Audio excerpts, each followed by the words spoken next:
So today we're looking at the Rock and Roll Gold LV. So this stuff has been recommended to me. It got recommended a long time ago actually, and I bought it and I just haven't tried it. So $13, or it might have been $13.90, I think, $13.99.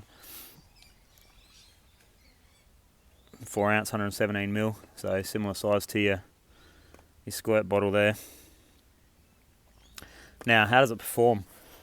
First things first, it keeps the drivetrain perfectly clean if you wipe it off enough. So they say to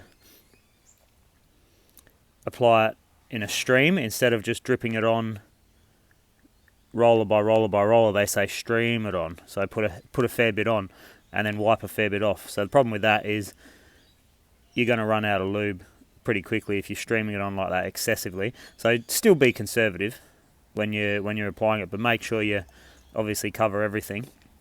Now, cleanliness. My teeth are flawlessly clean. I rode Anstey's yesterday. I did a few laps of Anstey's. Gritty in the wet. It gets pretty gritty. If you got the wrong chain lube, it'll be chewy as. So pretty clean on the front there.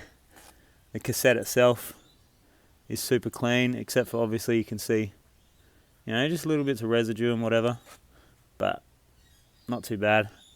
I really wiped it hard. So I've done a few runs of this on this chain now, of the Rock and Roll, and you've really got to wipe and wipe and wipe and wipe and wipe in order to not have the chain splatter everywhere. So the last ride I did, I had a bit of splatter on the back side of that chain stay and the back side of the seat stay, and actually a little bit of splatter on the disc as well.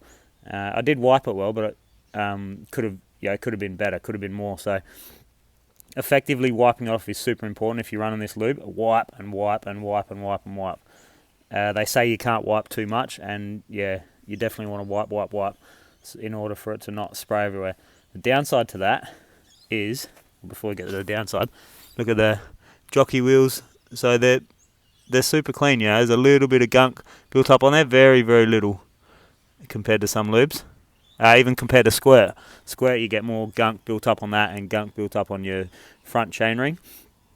But for whatever reason, it just runs flawless and silent, and it's really good. So the downside to this is, after 3 runs yesterday, my chain's quite loud again, quite loose, and it's just real noisy and bouncy. So that's because of a lack of thick lube in there.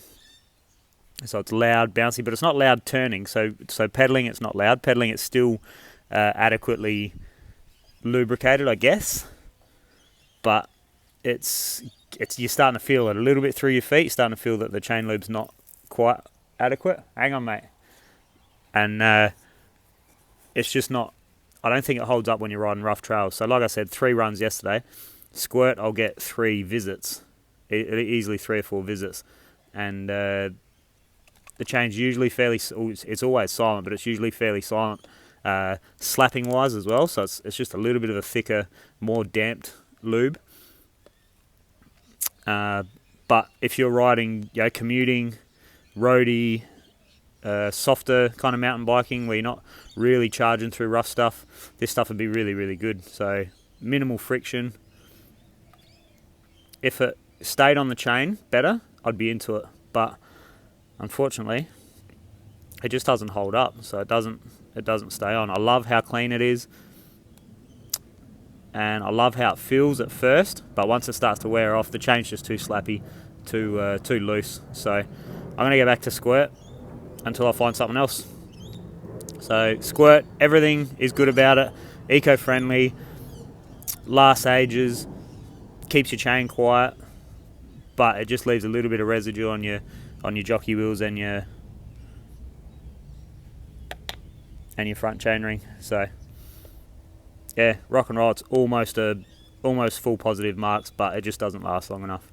It slaps around, and if you don't wipe it off properly, it'll end up on your disc and all over your bike and making a bit of a mess. So back to squirt for now.